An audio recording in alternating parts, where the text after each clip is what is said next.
You want me high or I'm at the 5? You want me high or low? You got to go low if you're at the 5. Stay. Right here. You take that. You take that.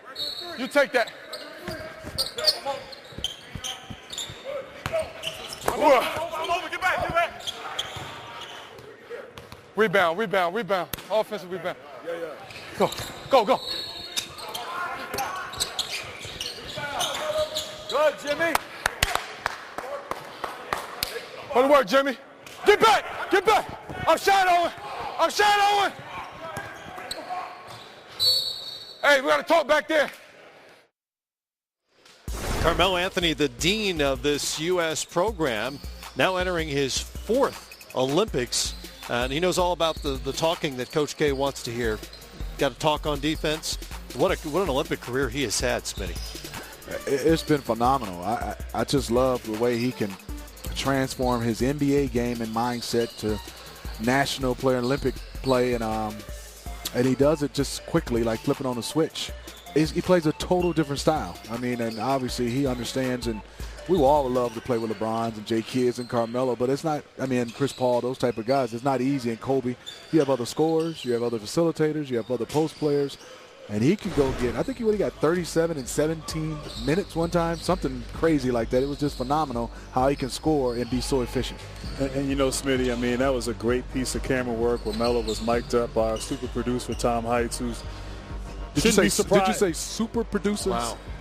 Yes, I did. Okay, I just wanted to know. I misspoke there. Excuse me. Our producer, Tom Heights, who happens to be the big Melo fan, so we shouldn't be surprised. Yes, he is. A huge Melo fan. How he is Saw that coming a mile away. communicating and talking, and that's the kind of leadership. We talked about who are the leaders, who are the people who are going to put their stamp, their imprint on this team. He's been there. He knows what's going on. Having that from the coaching staff standpoint and the new players to be able to look to a guy like Carmelo Anthony who has 2 gold medals already is invaluable. Good look at him, and now a good look at us as well. Yeah, we got some TV time. Practice is, we thought practice was over. Guys are still out here getting some work in, some scrimmaging happening here as well, and we'll have players over here, we hope, over the next few minutes. A lot of guys will do their own post-practice workouts as well.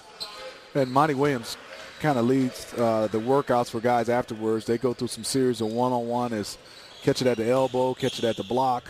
And then right now you see Monty leading guys to be able to make moves coming out of that corner spot and be able to have 1 dribble, 2 dribbles, and make jump shots. But he puts them through a series of about a 30, 40-minute workout after practice. And guys, even later on in the evening, go back to a gym and get some more shots. And a lot of guys are lifting weights later on this evening.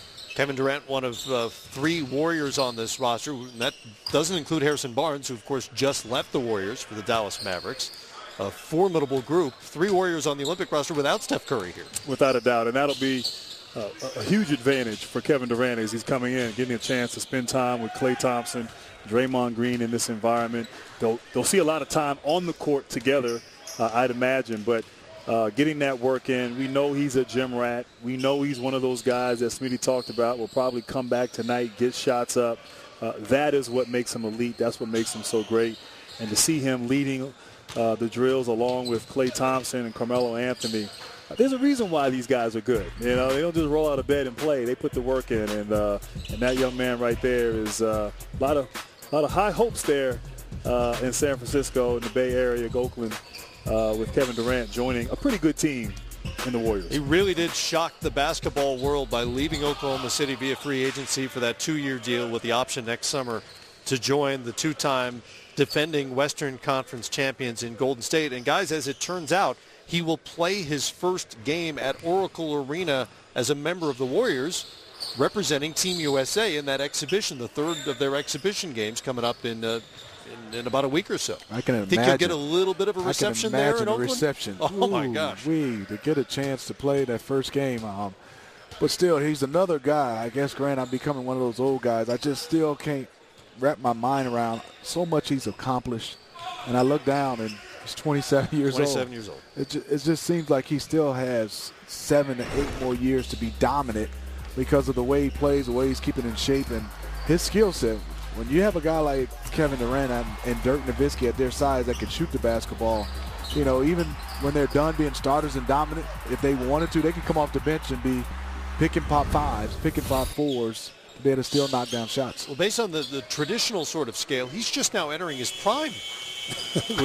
That's scary. Which is scary. You said 7 years. He might have 10 more years left in him just with his body type. We know he had a foot problem that we think he's moved past, but also now going to Golden State, not having to carry as much of a load. You have other great players around you, not having to go out and score 30, 35 points a night for your team to have a chance to win.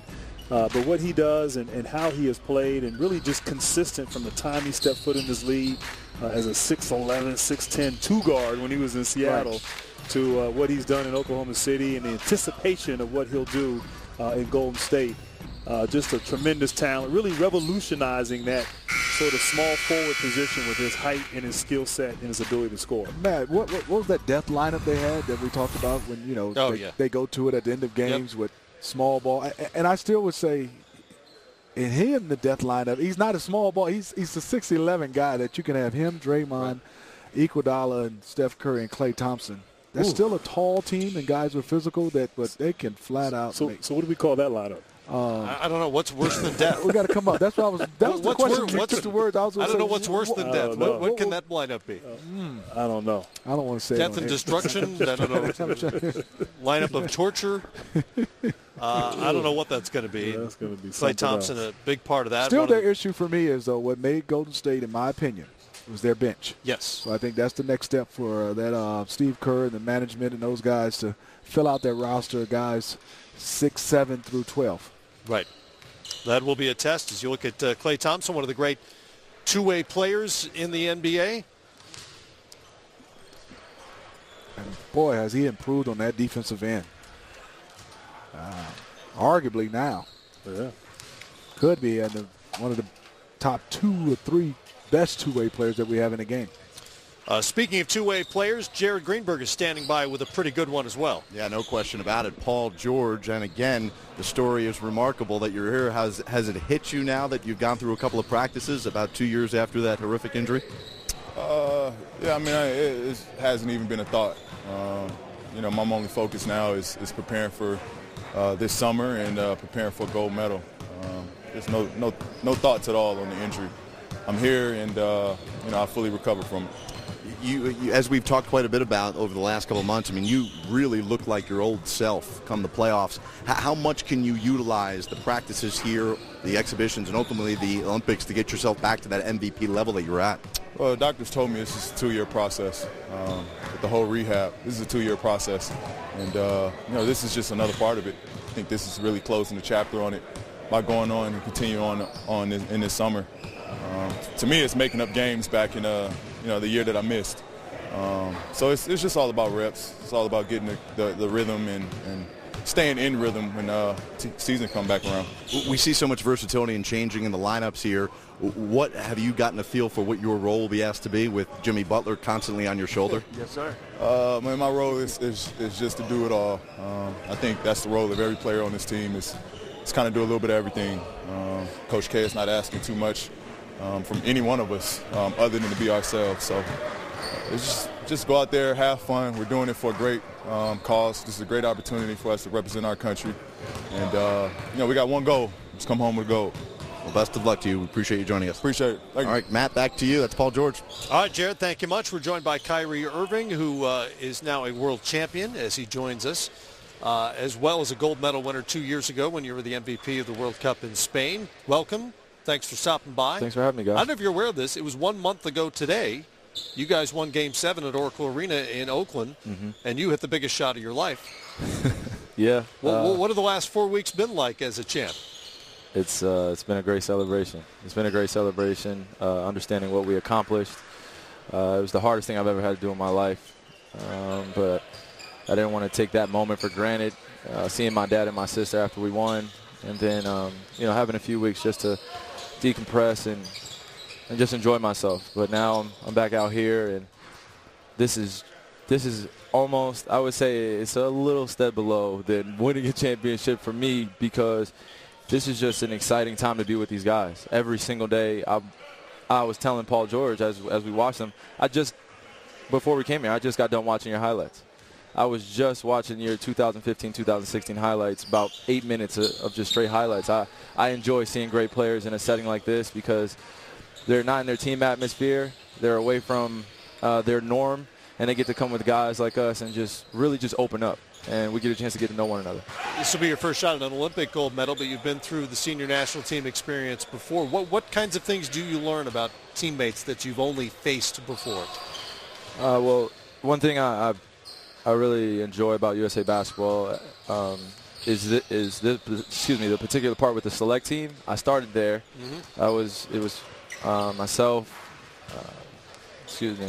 Clay, and a few other guys that now are on the Olympic team 4 years later. And that friendship and that bond of us going to the World Championship and us taking our time and putting in the hours for USA basketball and now being able to chance to go for a gold for Olympics is a dream come true.